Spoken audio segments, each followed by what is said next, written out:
La pieuvre est la reine du camouflage. Quand vous êtes capable de vous fondre dans le paysage au point que tout ce qui se passe à proximité ne se doute pas de votre présence, vous possédez un énorme avantage. Ce sont des combattantes agressives qui défendent vaillamment leur territoire.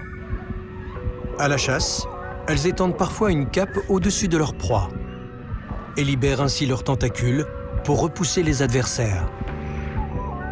Leur bec puissant déchire leur prise en petits morceaux. Mais malgré cette panoplie, elles sont plutôt enclines à laisser les requins tranquilles.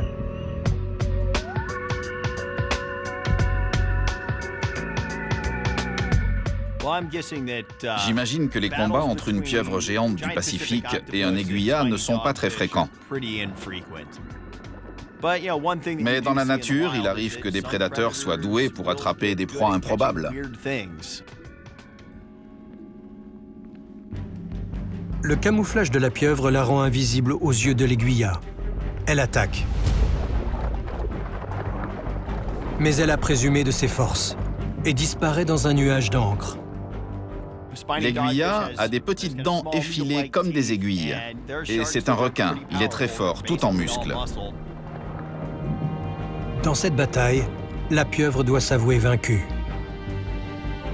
Mais la même confrontation se déroule à l'aquarium de Seattle. Et l'issue ne laisse pas de surprendre.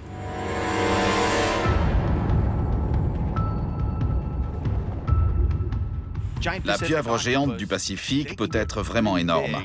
Elle enserre rapidement le requin dans ses tentacules munis de ventouses et son bec entre en action. D'une grande force, ces tentacules peuvent soulever 14 fois son poids. Chacun porte jusqu'à 280 ventouses qu'elle utilise pour maintenir et même goûter.